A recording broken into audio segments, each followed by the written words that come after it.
क्रांती news, आवाज सर्वसामान्य। माहूर तालुक्यात महिला शेतकऱ्याची आत्महत्या। बचत गटाच्या कर्जवसुलीसाठी लावला होता तगादा।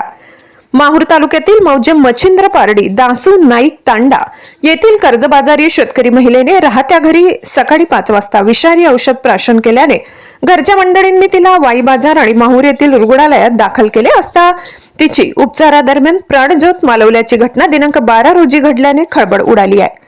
माहूर तालुक्यातील मौजे मच्छिंद्र पारडी दासू नाईक तांडा येथील सुनीता परसराम राठोड व 49 वर्ष यांची माहूर शिवारात गट नंबर 83 मध्ये 5 एकर कोरडवाहू शेती आहे।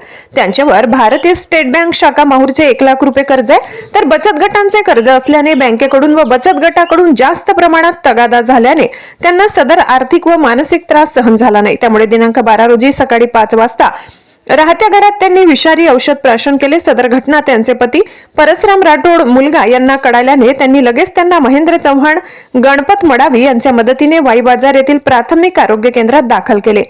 परिस्थिती बिघडल्याने त्यांना माहूर येथील ग्रामीण रुग्णालयात दाखल केले असता त्यांचे उपचार सुरू असताना प्राणज्योत मालवली।